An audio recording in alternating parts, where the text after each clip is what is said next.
went into Shannon about 6, 7 in the morning to get induced, and I thought it was going to be pretty quick, but he did not come until around 8:30. When I had him, everything was fine. Baby was actually ready to go home after about a day and a half, but Ozias got really jaundiced, and so because of that, we started some phototherapy, and then after that, I recommended that we go ahead and supplement with a little bit of formula to try to get the baby pooping and peeing. He was eating his bottles. I tried to latch him, but he just wasn't a fan.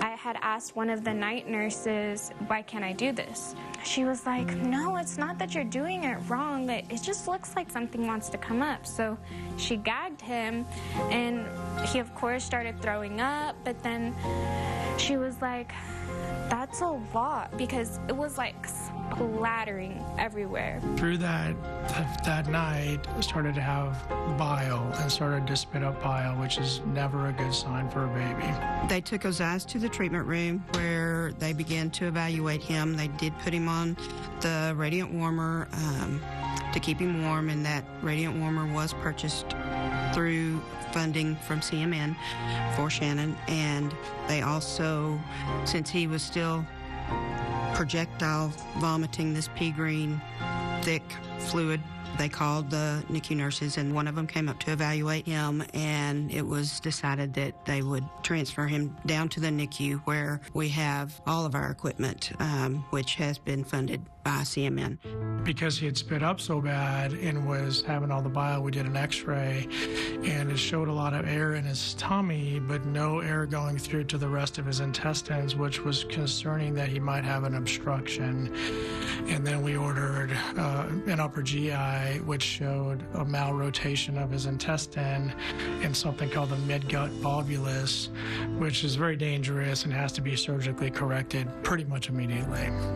So at that time in the NICU, then he got placed, put a tube in his nose with suction. He was NPO, called the surgeons at Cook's. So Teddy Bear came and picked him up, and he actually had surgery that day. If we didn't have that nurse and someone else took a different approach at it or something, I don't even know if Ozias would have made it.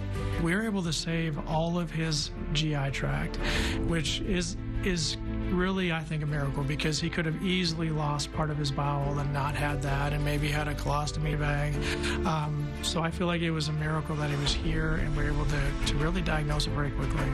I kind of credit our nurses up on Women's Health, because they picked up the bile right away, went down to the nursery, and we were able to figure it out.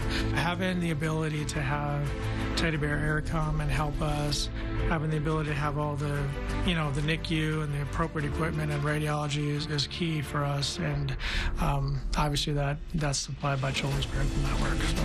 It's all spent locally, and it provides the needed tools that the staff needs and the physicians need to do their job. They took care of us, and they definitely made sure we had what we needed. Some people need a breath of air to save their life, and they gave us that breath of air. But by, I think it was 12 days of life, he was home. I think I saw him for his 2-week checkup.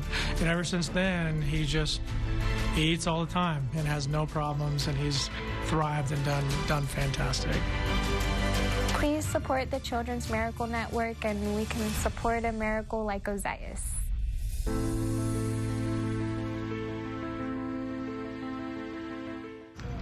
What a precious story of an amazing young man, little boy, Ozias Ornelas, our 2023 Miracle Kid. And he is with us now with his beautiful mother, Gabriella. Hello, Gabriella. Hello. How are you? I'm good. Thanks for being here with us. Ewy. Oh, what you doing over there? What you doing?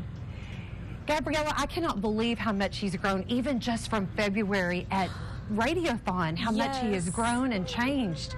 Tell me a little bit about what he's got going on and what he's into. He's really just been going to school. He has a birthday coming up. He's about to be 3 already, and he is a wild little 3-year-old. I mean, it is keeps you on your toes. Yes. Where does For Ozias sure. go to school?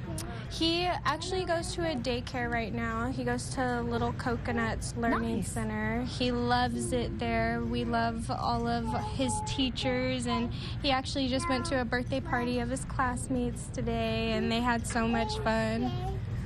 It's just fun to see him just talking. Singing his ABCs. Do you love Yeah. the Baby Shark song also, Ozias? Yeah. Ozias, do you love Baby Shark? No. Yes. No. I thought you loved Baby Shark. He absolutely loves Baby Shark. Gabriella, I know it's been several years since he was a miracle kid with us and had his time at Shannon.